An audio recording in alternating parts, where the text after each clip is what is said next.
வணக்கம் நண்பர்களே, நான் உங்கள் பாலாஜி அலைஸ் பவிஷ்யமார். குரு வணக்கத்துடன் இன்றைக்கி டாபிக் உள்ள போவோம். இன்றைக்கி நம்ம பார்க்க போகிறது ரொம்ப ரொம்ப இன்ட்ரெஸ்டிங்கான டாபிக். ஒரு படத்தில் கவுண்டமணி சொல்லுவானே, உங்களுக்கெல்லாம் பஸ் எப்படா கிடைக்குது, அரிசி என்ன விலடா விற்கிது அப்படின்னு சொல்லிட்டு ஒரு காமெடியாக சொல்லுவாங்க. கஞ்சம், அதாவது ஒரு சில பேர் பாக்கெட்டில் பணம் இருந்தாலும் எடுக்கவே மாட்டாங்க. அதை அவங்களுக்கும் செலவழித்து கொள்வது கிடையாது, பிறருக்கும் செலவழிப்பது கிடையாது. அந்த பணம் பொட்டியில் வைக்கப்பட்ட பணமாக இருக்கும். ஸோ அந்த மாதிரியான ஒரு சில ஜாதகங்கள் எப்படி இருக்கும், என்ன கிரக அமைப்பு வேணும், அன்ஃபார்ச்சுனேட்லி அந்த ஜாதகத்தெல்லாம் நான் போட முடியாது. புரிஞ்சுப்பீங்கன்னு நினைக்கிறேன். ஓகே, அந்த ஜாதகத்தை போட்டு விளக்கணும்னா அவங்களே கமெண்ட் பண்ணுவாங்க. ஏன்னா நம்ம போடுறது ஒரு கஞ்சத்தனம் யாருக்கு இருக்கும் அப்படின்றதான் நம்ம போடுறோம். ஸோ அது ஒரு குணாதிசயத்தோடைய ஒரு வெளிப்பாடு, ஜாதக அமைப்போடைய ஒரு வெளிப்பாடு. இது ஒரு நல்ல வெளிப்பாடு இல்லை. அதனால் ஒரு கிரக அமைப்புகளை மட்டும் நான் சொல்லிடுறேன். இதை நீங்கள் நிறைய விஷயத்தில் பிரித்து பார்க்க வேண்டும். ஸோ எப்படி பிரித்து பார்க்க வேண்டும்? காசு இல்லாமல் தராங்களா, செலவு பண்ணாமல் இருக்காங்களா? நல்லா புரிஞ்சுக்கோங்க. தன்னிடம் காசு இல்லை, அதனால் செலவழிக்க முடியாமல் இருக்கிறார்களா? தன்னிடம் இருக்கக்கூடிய காசே இல்லை, இருந்தாலும் ஏதோ செலவு பண்ணணும்னு சொல்லிட்டு வர்ற காசை செலவு பண்ணுறாங்களா? தளபதி படத்தில் ரஜினிகாந்த் மாதிரின்னு வச்சுக்கோங்க, வெளில ஒரு புடிங்க கொடுப்பாரு, அந்த மாதிரி வச்சுக்கோங்க. அப்படியா? தன்னிடம் காசு இருக்குது, ஆனால் செலவு செய்வதற்கு மனம் இல்லை. நான் சொல்லுவேன், செலவு செய்வதற்கு மனசே இருக்காது, செலவே செய்ய மாட்டாங்க. அது பர்ஃபெக்டாக அது கவுண்டமணியோடைய அமைப்போடு பொருந்தும். எப்போது அந்த ஒரு படத்தில் வருமே, ராமராஜன் கவுண்டமணி, அந்த சாப்பாடு அதோட பொருந்தக்கூடிய ஒரு அமைப்பு. சரி, இதற்கெல்லாம் ஹெல்ப் பண்ணுற பாவகங்கள் என்ன? செலவு செய்யணுன்னாலே 12ஆம் பாவகம் தான். 12ஆம் பாவகத்தில் பாவகிரகங்கள் உட்காரும் பொழுது, 12ஆம் பாவகத்தில் பாவகிரகம் உட்காரும் பொழுது, குறிப்பாக சனி உட்காரும் பொழுது, குறிப்பாக சொல்லிட்டேன். ஏன் அப்படின்னா ஒரு சில அமைப்பு, ஏன்னா 12ஆம் இடம் மட்டும் இதுக்கு துணை புரியாது அப்படின்றத புரிஞ்சுக்கணும். ஏன்னா எந்த ஒரு விஷயமா இருந்தாலும் ஒரு பாவகம் மட்டும் ஒரு விஷயத்தை நிர்ணயம் செய்வது கிடையாது. சனி இங்கே உட்காந்தாருன்னா 3ஆம் பார்வையாக 2ஆம் இடத்தை பார்ப்பார், 10ஆம் பார்வையாக 9ஆம் இடத்தை பார்ப்பார், 7ஆம் பார்வையாக 6ஆம் இடத்தை பார்ப்பார். இது என்ன அப்படின்னா 9ஆம் இடம்ன்றது தர்மம் பண்ணக்கூடிய தர்மஸ்தானம். அதனால்தான் 9, 10ஆம் அதிபதி சேர்ந்தால் தர்ம கர்மாதிபதி அப்படின்னு சொல்கிறோம். 9ஆம் இடம்ன்றது தர்மஸ்தானம். தர்மம் பண்ணணும் அப்படின்னு இருந்தால் 12ஆம் இடமும் துணை புரியணும், 5ஆம் இடமும் துணை புரியணும். மனசு இருந்தால் தானே செலவு பண்ணுவாங்க. மனசு இல்லைன்னா எங்கேன்னு செலவு பண்ணுறது? எத்தனையோ ஜாதகங்கள், ஒரு ஜாதகம் 2 ஜாதகம் கிடையாது, எத்தனையோ ஜாதகங்கள்கிட்ட நான் முதல்ல சொல்லக்கூடிய, இந்த மாதிரி அமைப்பை பார்த்தோன்னே முதல்ல சொல்லக்கூடிய பலன், என்னுடைய எத்தனை வீடியோவை பார்த்துட்டு எத்தனை நாள் யோசிச்சுட்டு என்கிட்ட கன்சல்ட்டிங்க்கு வந்தீங்கன்னு கேட்பேன். இப்படியே கேட்டிருக்கேன், எத்தனை வீடியோவை பார்த்தீங்க, எத்தனை நாள் யோசிச்சுட்டு என்கிட்ட கன்சல்ட்டிங்க்கு வந்தீங்க அப்படின்னு கேட்பேன். எல்லாருமே ஒத்துட்ருக்காங்க, சார் ஒரு 10-15 நாளாவது இருக்கும் சார், பண்ணலாமா வேண்டாமான்னு யோசிச்சுட்டு தான் வந்தேன் நான். என்ன அதுக்கு இதான் அமைப்பு. சுத்தம்.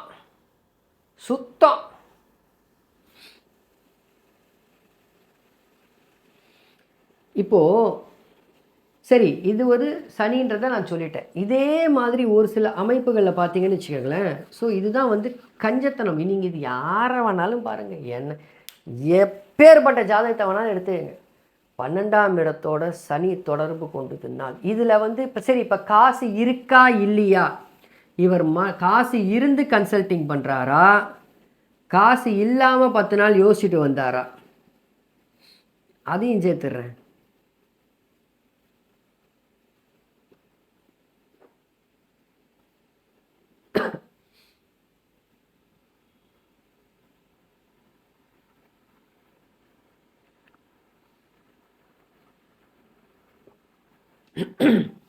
இவர்கிட்ட காசு இருக்கும், இவர்கிட்ட காசு நிறைய இருக்கும், ஆனால் கொடுக்க மனம் இருக்காது, செலவு செய்வதற்கே சுத்தமாக மனம் இருக்காது.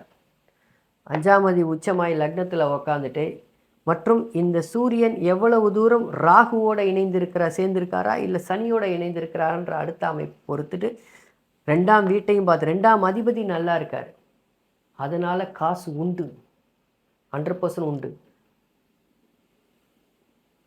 சத்தியமாக செலவு பண்ண மாட்டார். நீங்கள் குரு பார்த்துட்டாரு. ஸோ வித்தியாசத்தை பாருங்கள்.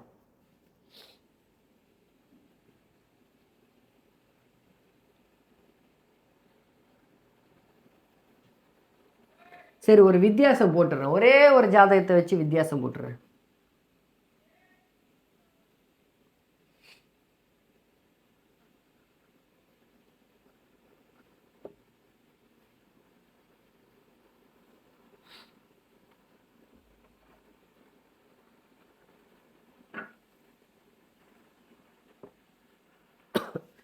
இங்கே சுக்கிரனை போட்டால் கூட சில சமயத்தில் கொடுத்துருவார்.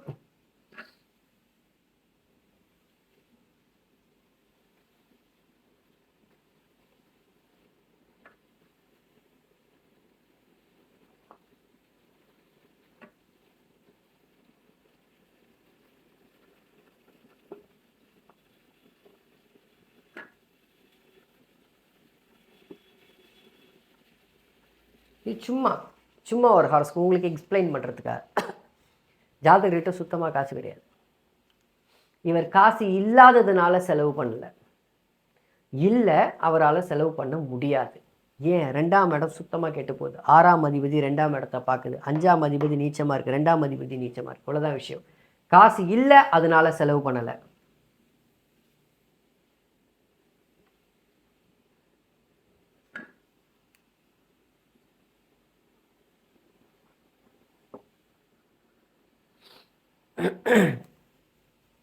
காசு இருக்கு, சுத்தமாக செலவு பண்ண மாட்டார்.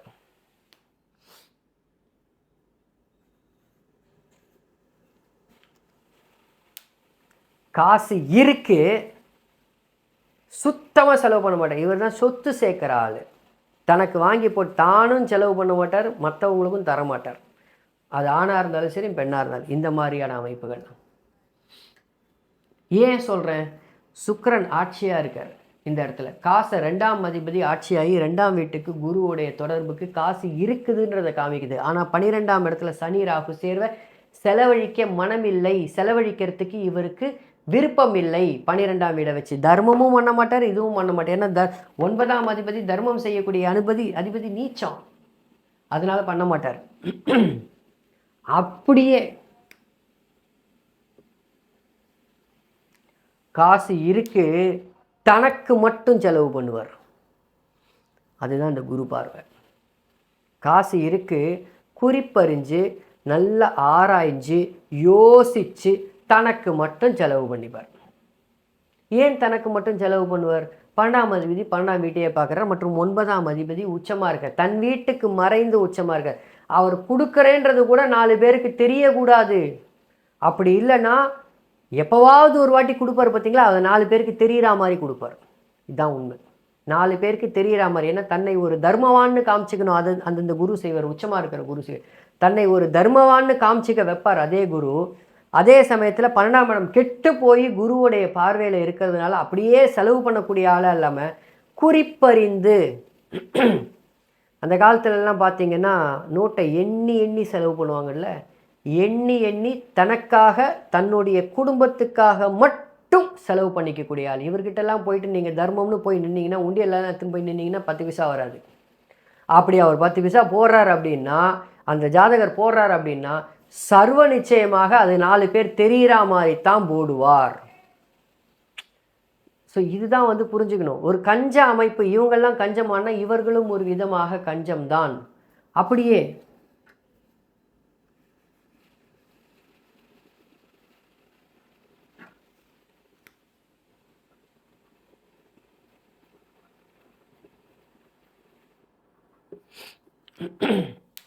இது அப்படியே எப்படி எடுத்துக்கங்க, இப்படி எடுத்துக்கங்க.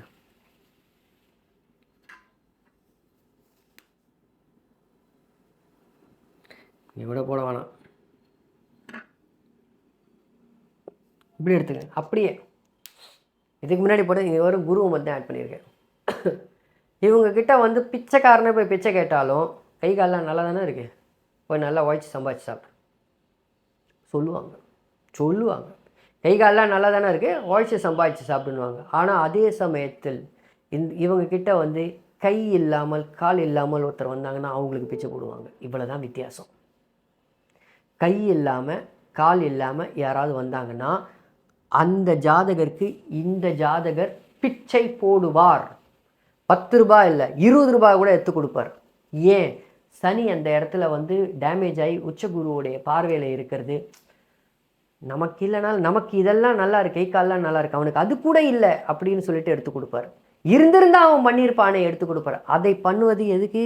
இந்த 6ஆம் அதிபதியான புதனுடைய பார்வை. அந்த மாதிரி யோசிக்க வைக்கிறதுக்கு புதனுடைய பார்வை.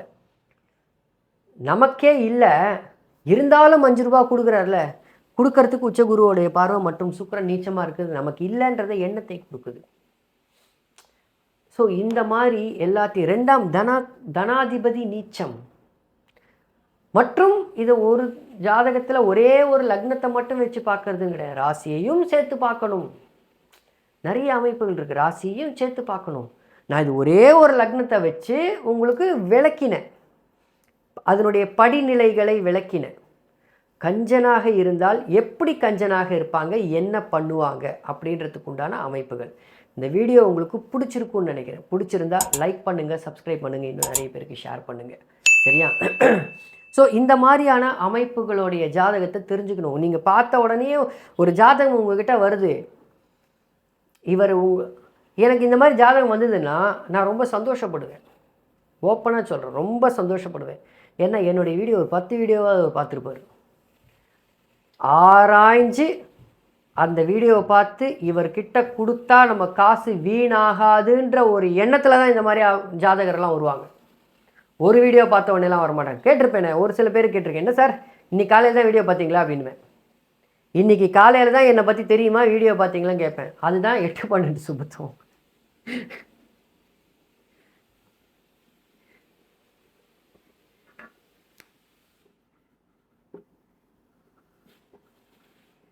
அதுதான் 8-12 சுபத்துவம்.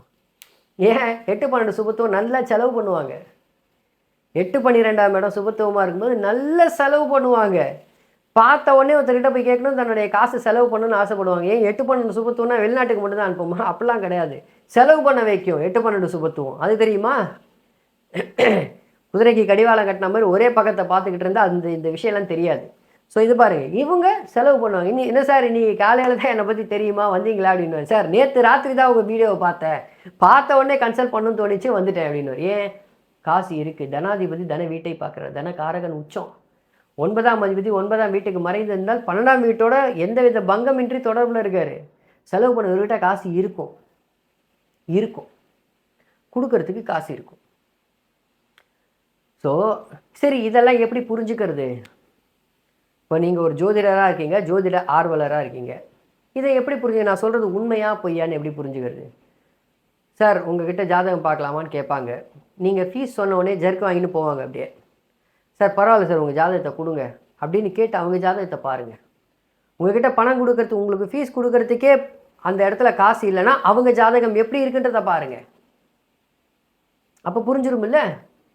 அதுக்காக கஞ்சமா அப்படின்றது கிடையாது. எல்லா இடத்துலையும் நீங்கள் கஞ்சம்னு எடுத்துடக்கூடாது. அதுக்கு தான் நான் கொஞ்சம் வேறுபாடை போட்டு காமிச்சேன். அதே சனி ராகு சேர்ந்திருந்தாலும், உச்சகுருவோடைய பார்வை இருந்தாலும், சுக்கிரன் நீச்சமாக இருந்தாலும், அதுக்கப்புறம் என்ன அமைப்புகள், அந்த இடத்துல குரு இல்லைன்னா சுத்தமாக காசு இல்லை, குரு இருக்கிறதுனால குறிப்பறிந்து காசு, தேவைப்பட்டால் தான் செலவு பண்ணுவாங்க. ஒரு பிச்சைக்காரனு கூட குறிப்பறிந்து பிச்சை போடுவாங்க அப்படின்ற அமைப்புக்குள்ளே வந்துடும். சரியா?